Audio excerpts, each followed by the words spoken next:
बिल्कुल ठीक पड़ा आपने थंबनेल के ऊपर।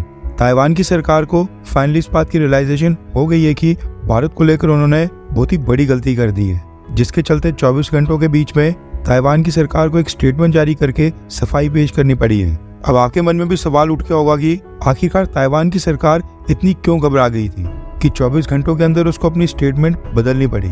इस पूरी न्यूज अपडेट को आज हम डिस्कस करेंगे, लेकिन उससे पहले आपसे रिक्वेस्ट है कि प्लीज वीडियो को लाइक करके चैनल को सब्सक्राइब जरूर करें।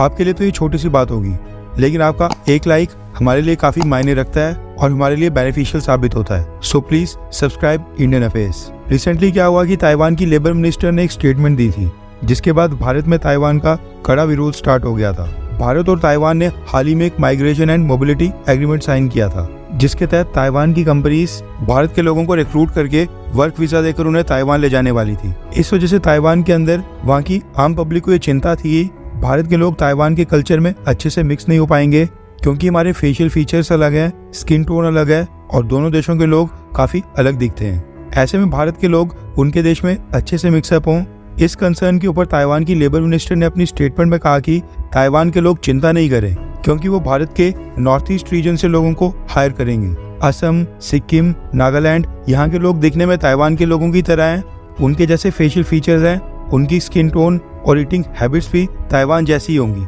और वो रिलीजन वाइज भी क्रिश्चियन धर्म से होंगे। बस फिर क्या था, ताइवान की लेबर मिनिस्टर की इस आपत्तिजनक स्टेटमेंट के बाद भारत में लोगों ने इस स्टेटमेंट का विरोध करना स्टार्ट कर दिया था। इंडिया के न्यूज चैनल्स ने भी इसको कवर किया, जिसके बाद ताइवान को भारत में बैकलैश फेस करना पड़ा।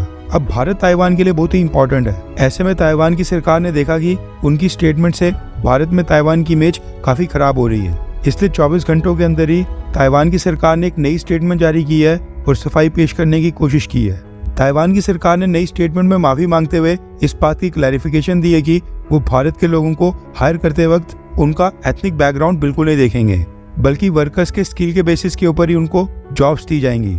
उनको ताइवान के कानून के अंडर प्रोटेक्शन दी जाएगी और उन सबको एक समान ट्रीट किया जाएगा। इसके साथ ही ताइवान की सरकार ने कहा है कि हमें पता है कि जो इससे पहले जो रिमार्क्स आए थे, जो टिप्पणी की गई थी, वो बिल्कुल भी अप्रोप्रिएट नहीं थी और उसके लिए ताइवान की सरकार सिंसियर अपॉलॉजी यानी कि ईमानदारी से माफी मांगती है। स्टेटमेंट में आगे कहा गया है कि ताइवान भारत के डाइवर्स और रिच कल्चर की रिस्पेक्ट करता है और भारत और ताइवान के लोगों के बीच की दोस्ती की कदर करता है और उसको आगे भी मजबूत करेगा। वेल, अच्छा हुआ कि ताइवान की सरकार ने जल्दी से माफी मांग ली, वरना इसे ताइवान की इमेज भारत में खराब होती। भारत के दृष्टिकोण से देखा जाए तो ये माफी दर्शाता है कि आज की डेट में भारत की पूरी दुनिया में क्या इंपॉर्टेंस हो गई है। हमारा स्टेटस दुनिया भर में कितना बढ़ चुका है कि सामने वाला देश भारत को नाराज करने से पहले 100 बार सोचता है। दूसरा कारण ये भी है कि चाइना को काउंटर करने के लिए ताइवान को भारत का साथ चाहिए। तीसरा कारण ये भी हो सकता है कि क्या पता ताइवान की सरकार को रियलाइज हो गया कि उनकी लेबर मिनिस्टर ने जो टिप्पणी की थी वो बहुत ही रेसिस्ट थी और रेसिज्म को बढ़ावा देती थी, इसलिए ताइवान की सरकार ने 24 घंटों में अपनी गलती मान ली और माफी मांग ली। वैसे आपको लगता है कि क्या भारत के लोगों को ताइवान को माफ कर देना चाहिए, हाँ या फिर ना? नीचे कमेंट करके अपनी राय जरूर बताएं।